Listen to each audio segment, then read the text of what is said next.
हिंदी की लब्ध प्रतिष्ठित लेखिका प्रभा खेतान जी की पुण्यतिथि पर उनके उपन्यास का अंश पाठ स्त्री दर्पण ग्रुप के लिए उपन्यास आओ पेपे घर चले। आइलीन जा चुकी थी हमेशा के लिए, उसे जाना ही था। दूर दराज में कोई था भी नहीं उसको याद करने वाला। निरंतर रोती रहती थी पेपे की एक जोड़ी कातर नीली आंखें। पेपे क्लिनिक में आता और आइलीन की कुर्सी के पास चुपचाप बैठा रहता। मुझे देखकर धीरे से आकर पैरों से लिपट जाता। आह, जानवर में आदमी और आदमी में जानवर। मिसेस डी से मैंने पूछा था रोज़र के बारे में। पता चला रोज़र काफ़ी पहले आइलीन की ज़िंदगी से चला गया था। जब पहल उसकी बीमारी का पता चला, तब रोज़र का पहला निर्णय था उस ज़िंदगी से निकल जाने का। रोज़र आइलीन से 10 साल छोटा था। वह ज़िंदगी जीना चाहता था, मौत से डरता था और एक मरती हुई बूढ़ी औरत के साथ 60 वर्ष का पुरुष नहीं। रोज़र में मौत का सामना करने की हिम्मत नहीं थी। रोज़र में मौत का सामना करने की हिम्मत नहीं थी, इसलिए वह शिकागो जाकर बस गया। उसके मन में आइलीन के प्रति इतना भर दर्द था, या यूँ कहिए कि इतनी दया बची थी कि वह गाहे बगाहे कभी कभी फ़ोन कर लेता। लेकिन आइलीन ने तो मुझसे कभी कुछ नहीं कहा था। आइलीन बीते हुए संबंधों को भी स्मृतियों में जलाए रखती थी। उसने कभी कहा था, मैं अपने पहले पति का चेहरा हर पुरुष में खोजती रहती हूँ। किसी में उसकी आवाज़ पाती हूँ, कहीं उसकी दृष्टि, कहीं उसका स्पर्श। कोई बिल्कुल उस जैसा लगता है। यह आइलीन के जीने का अपना तरीका था। मुझे ब्यूटी थेरेपी में डिप्लोमा मिल चुका था। पिछले 15 दिनों से मैं मरील के पास थी। मरील का बड़ा सा फ्लैट था। 2 बेटियां नैन्सी और Lara.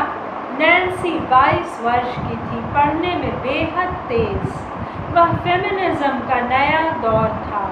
Cat millet, Margaret Mead आदि बड़ी बड़ी लेखिकाएं अभी हाशिए पर उभर रही थी। नैन्सी रात दिन मोटे पोथे लिए बैठी रहती। जल्दी ही छात्रवृत्ति मिलने पर वह हवाई चली जाने वाली थी। वहाँ के आदिवासियों पर शोध कर। शादी नहीं, कभी नहीं। माँ की जिंदगी दूसरों के लिए तलवे घिसने में बीत गई। नैन्सी की नज़र में न मिसेस डी का महत्व था, न क्लारा ब्राउन का, और न ही उसके कपड़ों गहनों का। औरत को आज़ादी मिलनी चाहिए। दूसरी ओर छोटी बेटी लारा 16 वर्ष की फूल सी खूबसूरत, बड़ी बड़ी नीली आँखें, सुनहले लंबे बाल। गले में हाथ डाले बिना वह कभी पास बैठ ही नहीं सकती। I love you, Prabha, you are so simple। लेकिन लारा हिप्पी थी। पैबंद लगी ब्लू डेनिम की जीन्स, मद्रास चेक की मैली मुसी हुई कमीज, बिखरे बाल। स्कूल की फाइनल परीक्षा नहीं थी। पढ़ने का मकसद ही क्या होगा रुपए कमाकर यदि जिंदगी में प्रेम न हो। वह लगाव चाहती थी और उसे जिंदगी में लगाव नहीं मिल रहा था। माँ बाप के साथ क्यों नहीं रहते? नैन्सी और मरील की क्यों नहीं पढ़ती? लारा सारे वैभव के बीच खोई खोई, मानो अभी अभी आकाश से टूटा हुआ तारा जमीन पर झुलसता हुआ अपनी जगह खोज रहा है। इतनी छोटी, इतनी मासूम लड़की और भीतर इतना खौलता हुआ लावा। मेरी गोद में मुंह छुपाकर रोती। मुझे मुझे कोई प्यार नहीं करता, कोई नहीं। नहीं लारा, ऐसे मत रो। मामा को टाइम नहीं, काम और बॉयफ्रेंड, नैन्सी को भी टाइम नहीं, वाह और उसकी किताबें।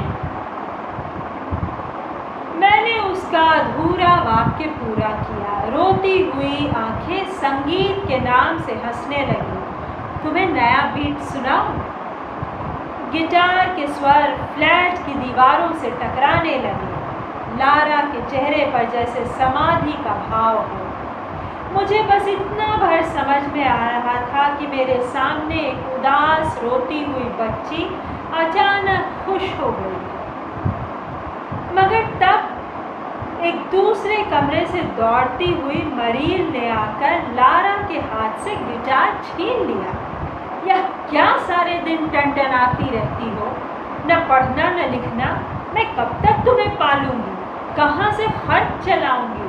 वह तुम्हारा बाप। मम्मी प्लीज, मम्मी डैड को गाली मत दो। No no mummy. पर आज मरील पर भूत सवार था। लारा के सुनहले बाल खींचते हुए वह चीखी।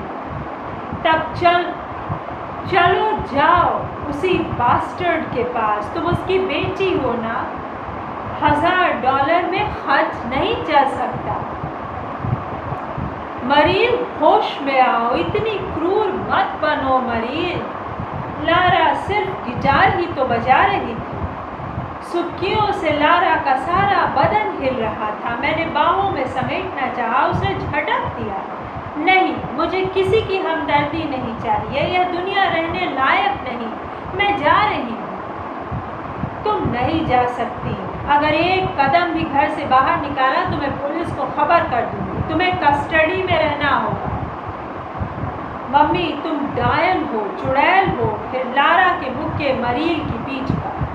तेरी इतनी हिम्मत!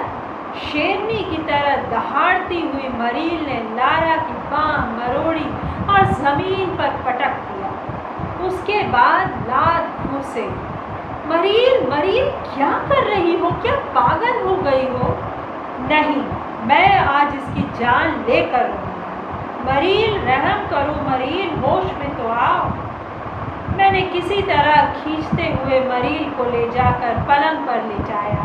नैन्सी उठकर आई। हाथ में मार्गरेट मीड की किताब थी। काले फ्रेम के चश्मे से झांकती हुई आंखों में ठंडी उपेक्षा माँ और बहन दोनों के प्रति। इसीलिए तो मैं औरत पर शोध कार्य करना चाहती हूँ। क्यों हर माँ अपनी बेटी से होड़ करती है? क्यों वह नफरत करती है? नैन्सी, क्या यह वक्त विश्लेषण का है?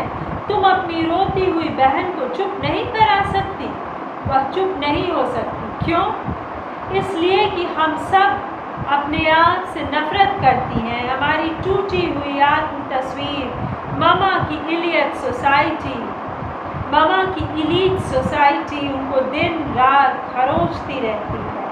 डैड क्यों चले गए यह सबको पता है। क्यों? मैंने पूछा। मामा कभी एक पुरुष के साथ साल भर भी नहीं गुजार सकती, फिर शादी का ढोंग क्यों? तो दोस्तों, ये है आओ पेपे घर चले का एक हिस्सा। मुझे सुनने के लिए धन्यवाद। प्रभा खेतान जी के शानदार उपन्यास की कुछ झलकी आपको सुनाने का मुझे अवसर मिला।